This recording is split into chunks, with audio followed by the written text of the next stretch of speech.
আমি অন্যান্য মাখলুকাতগুলো সৃষ্টি করলাম তোমাদের জন্য। সবাই বলি সুবহানাল্লাহ। অন্যান্য মাখলুকাত আল্লাহ সৃষ্টি করেছেন কাদের জন্য? আমাদের জন্য।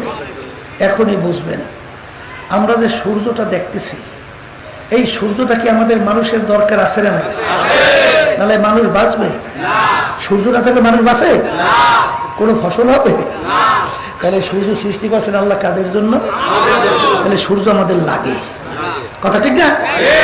আচ্ছা বলেন তো, একটা মানুষ যদি দুনিয়ায় না থাকে সূর্যের হবে কি?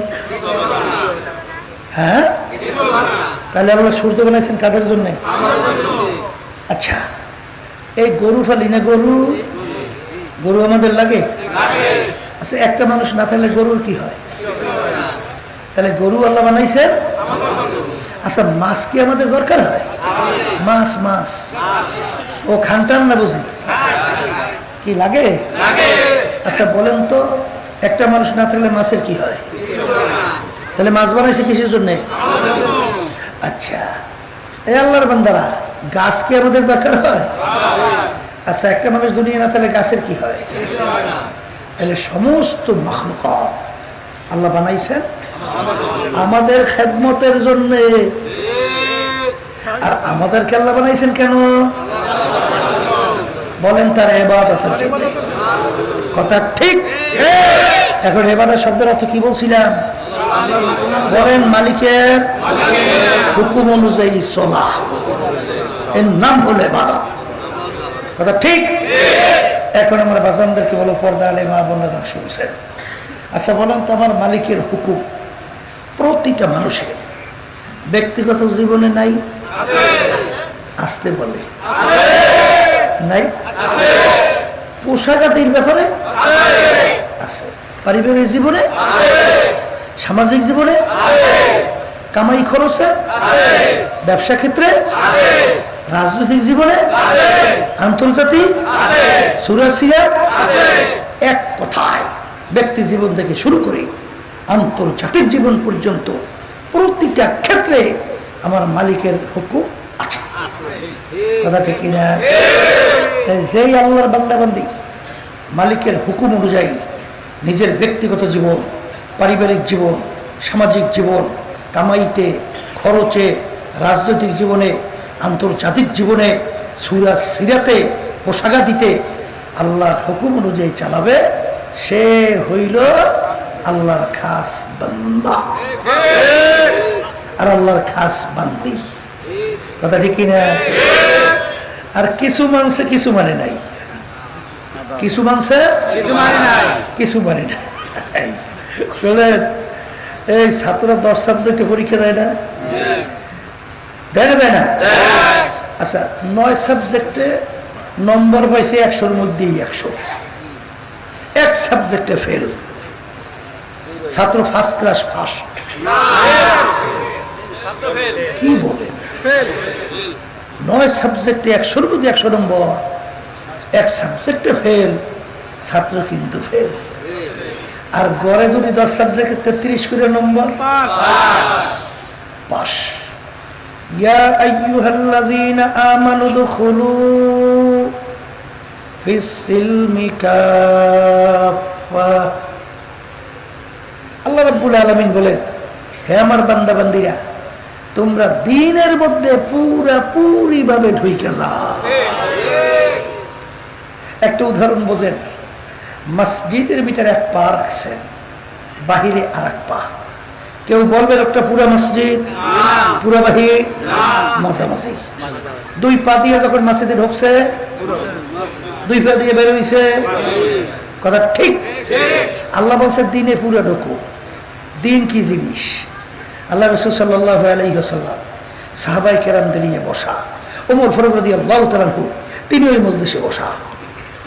হঠাৎ এক ব্যক্তি আসছে, সাহাবায়ে কেরাম বলতেছেন, ব্যক্তিকে আমরা কেউ চিনি না, ব্যক্তিকে আমরা কেউ আর ব্যক্তি মদিনা শরীফের লোক না, কারণ মদিনা শরীফের লোক হইলে আমরা চিনতাম।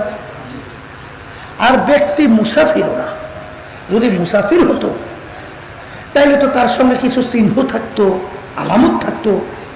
মুসাফির যাকে বোঝা যায় না, কিন্তু এরকম কোনো চিহ্নও নাই। এমনকি মুসাফিরের চুল মূল শরীর চেহারা একটু ব্যতিক্রম থাকে না?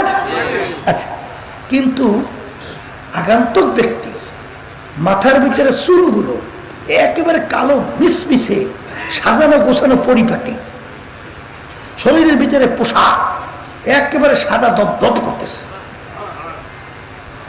এখন আগন্তুক ব্যক্তি আইসা সরাসরি যাইয়া আল্লাহ রাসূল সাল্লাল্লাহু আলাইহি ওয়াসাল্লামের হাঁটু মোবারকের সঙ্গে হাঁটু মোবারক এরকম মিশিয়ে বসছে। অন্য রাতের ভিতরে আসছে আগন্তুক ব্যক্তি আল্লাহ হাবিবের দুই হাঁটুর মধ্যে হাত রাখছে। আচ্ছা, এখন সাহাবায়ে কেরাম আরো আশ্চর্য হয়ে গেছে, যে ব্যক্তিকে আমরা কেউ চিনি না, এত সাহস আল্লাহ রসুলের সঙ্গে যাইয়া হাঁটু মিশিয়ে বসছে। হ্যাঁ, ব্যক্তি কে? যেহেতু আল্লাহ রসুল সাল্লাল্লাহু আলাইহি ওয়াসাল্লাম কিছু বলেন না, সাহাবায়ে কেরামে কিছু বলে নেই, আদব, আল আমরু ফাওকাল আদাব, এখন চুপ করে বসে রয়েছে। আগন্তুক ব্যক্তি আইসা আল্লাহ রাসূল সাল্লাল্লাহু আলাইহি ওয়াসাল্লামকে তিনটা প্রশ্ন করছে। বলেন কয়টা? সাহাবায়ে কেরাম বলতেছেন আমরা দেখতেছি শুনতেছি। আগন্তুক ব্যক্তি বলতেছেন, হে আল্লাহ রাসূল সাল্লাল্লাহু আলাইহি ওয়াসাল্লাম, মাল ঈমান ইয়া রাসূলুল্লাহ সাল্লাল্লাহু আলাইহি ওয়াসাল্লাম, আল্লাহ রাসূল সাল্লাল্লাহু আলাইহি ওয়াসাল্লাম ঈমান কাকে বলে? তাই কালেমা শাহাদাত, কালেমা তাইয়্যিবা, এর নাম হইল ঈমান। আগন্তুক ব্যক্তি প্রশ্নকারী আল্লাহর হাবিবের উত্তর শোনার পরে প্রশ্নকারী বলতেছেন, সাদাকাতা ইয়া রাসূলুল্লাহ সাল্লাল্লাহু আলাইহি ওয়াসাল্লাম, আল্লাহ রাসূল আপনি ঠিকই বলছেন। সাহাবায়ে কেরাম বলতেছেন আমরা আরো আশ্চর্য হয়ে গেছি। প্রশ্নকারী প্রশ্ন করে না জানলে জানার জন্য, কিন্তু প্রশ্নকারী প্রশ্ন কইরা উত্তর শোনার পরে বলতেছে ঠিকই বলছে, তাহলে একটা আশ্চর্য কথা না? তাহলে বুঝতে হবে প্রশ্নকারী আগেই প্রশ্নের উত্তর জানে। কথা বলে। দ্বিতীয় প্রশ্ন, মাল ইসলাম ইয়া রাসূলুল্লাহ, আল্লাহ রাসূল সাল্লাল্লাহু আলাইহি ওয়াসাল্লাম ইসলাম কাকে বলে? আল্লাহ রাসূল সাল্লাল্লাহু আলাইহি ওয়াসাল্লাম সমস্ত আমলের কথা বললেন। কি কথা? আল্লাহ রাসূল ঠিকই বলছেন। তিন নম্বর প্রশ্ন, মাল ইহসান ইয়া রাসূলুল্লাহ, আল্লাহ রাসূল সাল্লাল্লাহু আলাইহি ওয়াসাল্লাম বলেন, আনতা আবুদাল্লাহা কাআন্নাকা তারাহু ফাইন লাম তাকুন তারাহু ফাইন্নাহু ইয়ারা, এমন ভাবে তোমরা আল্লাহর ইবাদত করো গোয়াকে মনে হয় যেন তোমরা আল্লাহকে দেখতেছো। ওই অবস্থা যদি ভিতরে তৈরি না হয়, অন্তত এতটুকু খেয়াল করো, যদিও নাকি আমার মালিককে আমি দেখি না, আমার মালিক তো আমাকে দেখতেছে। এই উত্তর শোনার পরে এই